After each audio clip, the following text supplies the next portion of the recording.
The funny thing about the podcast host-guest dynamic is that when you break it all down, we're really both just people, which is why there's nothing inappropriate about me pitching a comedy campaign concept to my guest in the middle of our interview, which is supposed to be about them.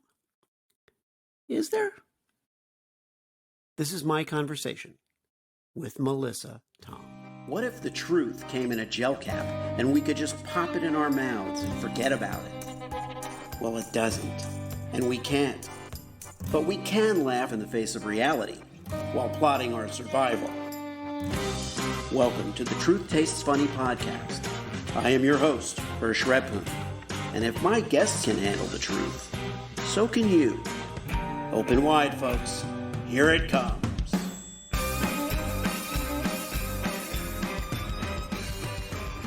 My guest today is Mellissa Tong. She's a 3-time best-selling author on Amazon, chief creative officer and founder of DuckPunk Productions, and also an experienced speaker and an experienced trainer of speakers. Mellissa, thank you so much for being on the show today. It's good to see you. Yeah, it's good to see you as well. It's been a while. Thanks for having me. Yeah. I'm having you on for a partially selfish reason because I want to know what you've been up to. We have worked together in the past. You've produced commercials for very, very big brands, numerous brands. What are you up to right now? I'm still doing those. But on top of that, I have been doing storytelling training for corporations. And Okay. I find that very fulfilling, actually, because a lot of the really, really big Fortune 100, of course, they don't need a crash course on storytelling, but there's still a lot of small to medium-sized businesses that I find they have absolutely no clue when it comes to storytelling. And let me give you an example. I worked with a company who's been around for 75 years. They sell air conditioning and heating units. And they originally hired me to do a video for them. And I said, okay, great. You should have a video, but what do you want your video to show? They said, well, we want to show that we are better and bigger than one of our biggest competitors because they just had a video done. So we want to create something like that, similar, but to show that we're bigger and better. And I say, well, what is bigger and better, right? Does it really, really help you draw in customers just by showing you bigger and better? They go, oh yeah, of course. The bigger, the bigger, the bigger, the better. The bigger the better. Well, I was like, okay, well, I don't think that is the right approach. Let's kind of take a step back and think about it. They go, okay, well, there's not much to think about. We're very clear on what we sell. So that's what we want. I say, okay, let's just step back and have a session and talk about it. So in a session, I made them realize that the heating and air conditioning units are the tools they used to sell. But what they truly sell, it's not that. And they were like, Yeah. no way. We've been selling that for 35 years. You can't tell us that's not what we sell. I mean, that's Yeah. wrong. I mean, that cannot be that. There's nothing else. That's what we Yeah. sell, right? So finally, they agreed with me. And then what they truly sell is comfort. Yeah. So from there, we were able to craft a tagline for them, which is no matter the weather, we make it better. And from there, we were able to really focus on a story for the video. Now we have a story. Right. Before, we didn't have a story. Okay, bigger and better. Like it's so abstract, right? It doesn't really do anything. Right. It has no focus, But now that they understand, okay, all right. So now we have a different, now we talk to their customers. It's a completely new conversation. They no longer say, oh, do you need do you have an air conditioning unit? Do you have a heating unit? Do you need a new one? It's no longer about that, right? Now it is about, okay, how much comfort can we bring to your home? Because they completely, Right. B2C. So now the whole conversation is different. Sometimes they started by going into just doing maintenance for the units. And sometimes they just go in by changing the filter in the units. But see, once you establish the trust, once they're a customer, unless you do something to mess it up, they're going to call you when they need something bigger done, right? Right. So it's just a whole new approach for them. And they have been doing it for 75 years, the same approach, you see. Never thought about changing until someone like me walked in and said, "Hey, you don't sell what you sell." You know? So, Right. Well, they need the perspective. right. They need perspective of someone who hasn't been doing what they've been doing for 75 years. If they've been doing it for 75 years, they're convinced that whatever they're doing works. Correct. If they're a startup in a new company, they're convinced that whatever anybody did for 75 years doesn't work. So you would have the reverse problem. You would Right. say, "Well, here's something that might work for you." And they'll go, "Well, no, we don't want to do what anybody else does." I face that a lot with the storytelling that I do. For many years, as you know, I was focused on PR, kind of in the niche of people in commercial production and post. Then I expanded into creative direction and worked directly with brands. But now it really is about, I realized also, it's about help them tell their story. And my thing is that I have an ear for their voice. So I know what they want to sound like. But you're facing a thing where they think they know what they want to sound like, Right. but they don't necessarily know, Yeah. you know. Or there's a better outcome that they completely not aware of. What have you seen in the past several years in terms of the evolution of the brand consumer relationship? Has that changed? I think it's changed, especially COVID. Yeah. Really, I think it really pushes people to look at how they spend their money. Because I mean, regardless of what you want to buy, there are always tons of different brands giving you a similar product or similar service. But at the end of the day, which company do you want to give your money to? Right. So I think it comes down to that. And then as a company, if you don't really have a bigger vision or mission, I say, then it's going to make it harder for you to continue to connect with your audience and convince them that they should buy you. That's what I think. So I think Right. the more, if you have a bigger idea, if you have a bigger mission or vision behind your brand, I think it's going to make it so much easier because then your customers have something to buy into. They no longer just Yeah. looking at you and thinking, okay, well, I need that, but why should I buy from this company versus somebody else? Well, younger consumers, especially, are, I think everybody's kind of dubious about or suspicious about brands and their motives and what they sell and whether they're really bigger and better. You know, Exactly, right? you have to give them the substance, Mm-hmm. and that's a story. You have a background in broadcasting, right? Mm-hmm. You were a newscaster when you started out, so you know about the audience as a consumer of news and entertainment, not just products. What do you think of the media landscape today, the state of journalism and news today? Well, sadly to say that I actually stopped watching news because Yeah, news to me is not what it used to be.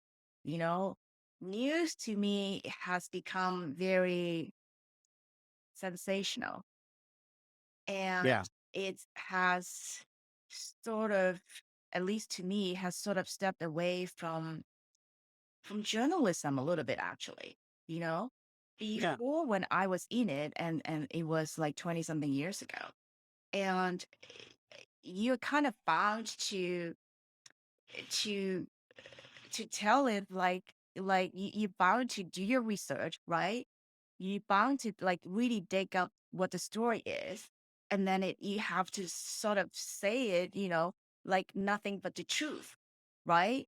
It's not yeah. about bending the truth. It's not about making it sensational so that you have more viewership, right? It's not about that.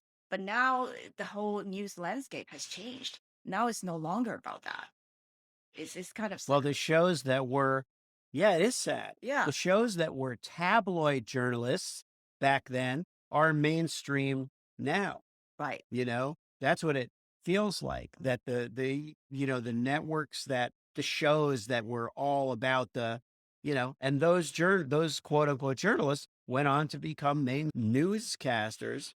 And so the even regardless of whatever side of an issue you're on, the takeaway is that there's no truth that is absolute Right. because there's no standard of truth. And we Exactly. know this. I mean, this isn't anything new, but it is sad. Um, and it leaves us with actually fewer sources to turn to. If you can't believe the news media, then how suspicious are you going to be about advertisers? And also people are from your point of view, from someone who works with both advertisers when you're producing their commercials and you're working with agencies, and also someone who works directly with brands and probably with entrepreneurs as well, what's the mood out there right now? The mood is everyone is trying to cut through the noise to get to as many Yeah. customers as possible. And some people are doing a better job, and some people are not doing doing a very good job. And most people have no clue how to get there. That to me is the mood. Yeah.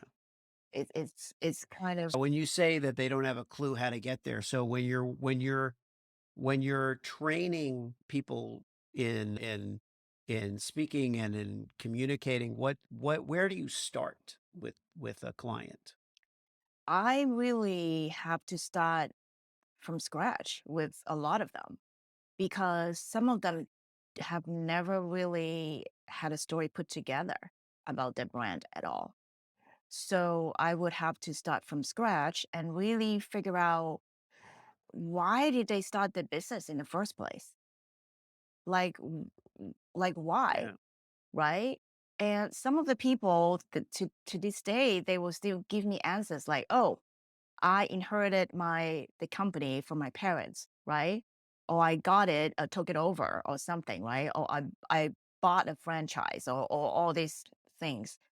But at the end of the day, there has to be a deeper reason why you're attracted to that particular business, regardless of how you got it, right? Whether you bought it or inherited it, it doesn't really matter. There's something about the business that you were drawn to, and most of them don't even realize it. And sometimes that reason could stem from something happened in their childhood. So a lot of times when I work with, especially, smaller size businesses, when it's owner operated, I tend to go down a big memory lane with them. I take them all the way back. Uh-huh. And then I made them realize that, oh wow, I didn't realize because of this thing happened when I was 9 years old. Now I become this. And now I have this business. A lot of people have no clue. Yeah. Yeah, but it really goes way back. Yeah.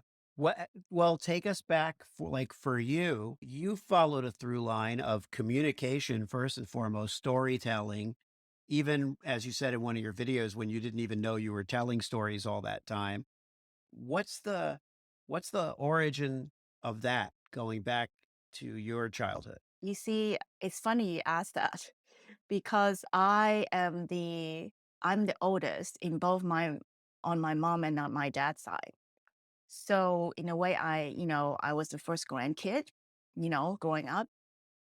And because I am the only one for a while, then my mom used to make me sit there and just, you know, like at family functions and sit there and just watch.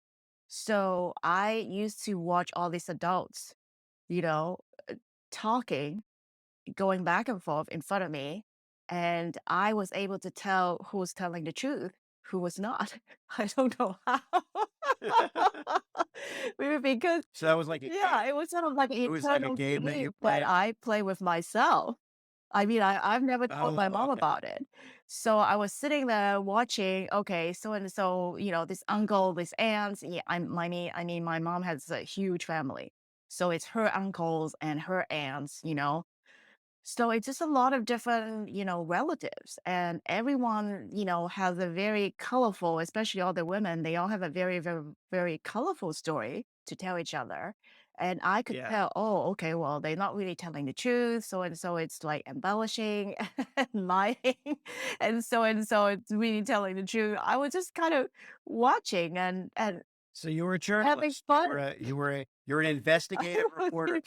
You're an investigative investigating. reporter. See, I didn't know. I was like a few years old. I was very young. And little did I know that, I ended up working as a storyteller. Yeah. It's funny. I never Well, would you have don't thought. know it is fun. You don't know exactly how it's gonna manifest No, itself, I had no clue. but but it It somehow did. but it showed up Yeah. somewhere. We could do an episode of Truth Tastes Funny where we have family members of yours come on and they tell stories and we try to see if they're true or not, Yeah. and then you tell us what the truth is. I might become very unpopular after You're right. that. Right? The truth isn't popular. Exactly. That's the biggest going Yeah. back to the journalism thing. That's the biggest problem right now is truth isn't Yeah, it's not popular. Truth popular. doesn't sell. Right. Nobody wants to hear it. Mhm. We all we did during the pandemic as a society all over the world was complain about what we were hearing. Mhm. Didn't like it. Whether if it was bad news, we didn't like it. If it was good news, we didn't Mhm. believe it. It had to be the opposite. We were like opposite people. We wanted to hear the opposite of what we were being told, unless we were being told by the one person that we trusted. Everybody has like the one person they trust, Right. and then whatever that person tells us, we Yeah. believe. That's why I stopped watching MSNBC. You know, I used to watch MSNBC all the time. And I felt like I was just feeding myself whatever I wanted to Right. hear. That's what I wanted to hear. So that's what I would watch. And then, like you, I just stopped watching news altogether. And now I watch, there was a time when it was going on in the background all day long. Like obviously starting in like Mhm. 2015, I was like having the news on in the background all day long and I was reluctant to turn it off. And then I would be like, I'm not really listening, or I turn the sound off, No, but but you're still it's listening there. subconsciously. I'm Yeah. yeah, I'm still being fed what I want to hear. Exactly. If I was on a business trip, it would be on the TV off to the side and I'm working but it's there. It's Right. playing every now and then. I look, how much time did I waste on something that didn't change my opinion or my level of knowledge or information? It just It's it just just there. ginned me up. Yeah. It just got me worked up. Yeah. Got me worked up. So I would then go on Facebook And and post. post something that I thought anybody cared about. Well, you did two things on Facebook during the years of like 2015 to 2020. You did you did a couple of things. You either went on a rant, or you went on to apologize for a Right. rant, or you went on to comment on somebody else's Right. rant. Those are the The the, main the things. three Yeah. things you could Mhm. do. Yeah. And then it's like, what is you know, that is why I have the podcast now, because I can hear from other people and I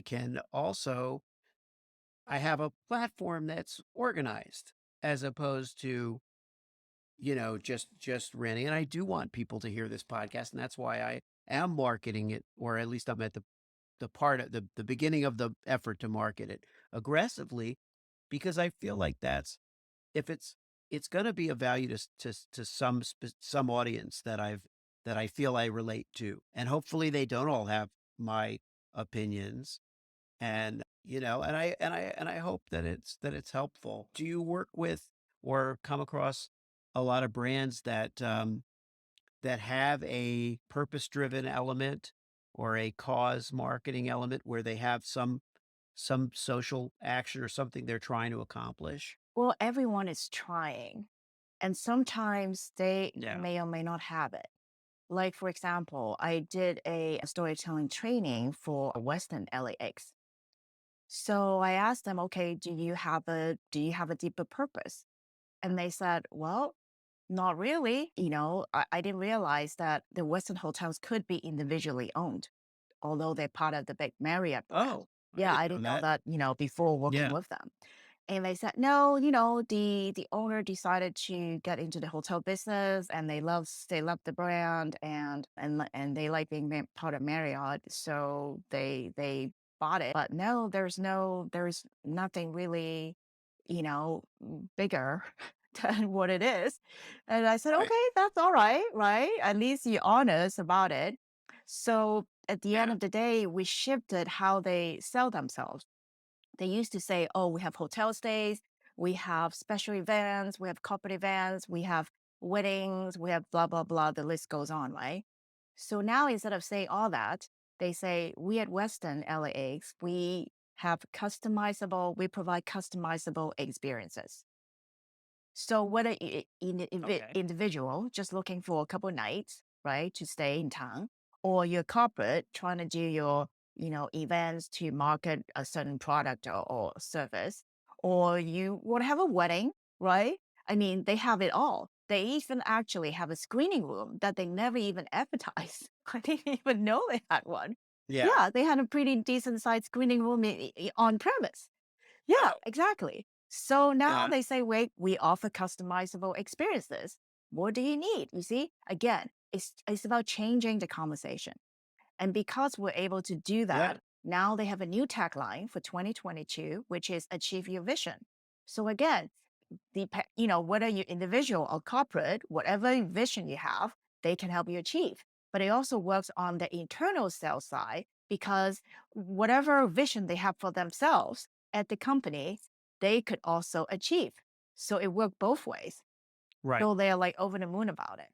Yeah. Do they have at any of the hotels, the Westin, or that of the like live events, like live music, or how some of the hotels started to cater to the millennial traveler, Right. and they would have like, a band come and play in the Yeah, lobby, or I don't mixers. think, They have well, some. at least when I was there a couple months ago, I don't think they have a live band yet, but it's been a couple months, so I don't know what plans they have going into the summer, right? Because now that most people are starting to open up and come back to in-person Right. events, right? Yeah, maybe that's part of their plan now in summer. I just don't know. Well, I have an idea that I'm going to share on the podcast now because I've been working on it for a couple of years. I was working on it pre-pandemic. I also do stand-up Mm-hmm. comedy, and I had an idea where I would gather comedians and make a deal with a hotel chain, and the comedians would travel around the country and play at Mm, their okay. hotels, at all Right. these hotels, and of course, you'd have tie-ins with, rent-a-cars, airlines, Right. all that stuff, and it would be called road buddies. Road buddies, because comedians are like business travelers. They travel alone. They go for a few days. They want a certain experience. Then they move on. And I thought it would be a great opportunity for a hotel that wanted to present something new. And of course, you have all the content, the social media content, the travelogue type content, and all that. Hmm. And my tagline is, um, "Get ready for, or it's time for a meaningful relationship." Okay. So that the road idea, that they're going from town to town and they're itinerant and kind of everything's transitory, is tied into the idea of having a relationship with a certain hotel Mm, chain. I like that. So that's my thing. But thank you. But then, well, maybe you can help sell that Yeah, maybe, to a maybe. hotel chain. Yeah. Um, I always leave the door open on the show to collaborations and actual results that we can make happen, because that's what it's always Yeah. about, It's is always making about things happen with people collaborating. you Yeah, like, absolutely. Yep. collaborate with people you like, and also keep your mind open to new ideas and put ideas out there. If you don't throw it out there, it just doesn't, you know, It doesn't go we anywhere. started Yeah. to get yeah, we started to make some headway into, we were gonna do a spec spot, I guess, for it. But, then the pandemic hits, and then our idea was, "Oh, maybe we'll do a drive-in comedy show," or something like that. But the drive-in comedy shows, what happened was, it did work a little, like, around the election when people started honking at Right. rallies. It works for rallies. It doesn't work so well for stand-up comedy. No, I would agree. You're Yeah. telling a joke, Yeah. you're telling a punchline, and the cars Okay. start honking. Yeah. It just didn't. But someone like you knows what the audience might like and what they might respond to, the consumer.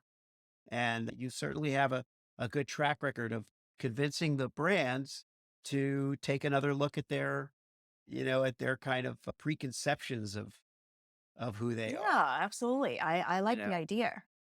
Certainly, Yeah, has ground to explore. yes, of course. Thank you. Yeah, of course. I didn't plan on this being a pitch meeting. I didn't know you worked with Weston, so it didn't really, it wasn't in my That's notes. It wasn't in okay. my Yeah. plans. But anyway, so I know, shifting gears for a second, I know you're also very active in women's issues and social action, social justice issues. So what's on your mind today Oh, with what's going on out there? today it's not a good day for women. I mean, No, it's no, I was sort of like, wow, this is really happening. And it's yeah, so sad because I read someone's comment and it just rings so true to me.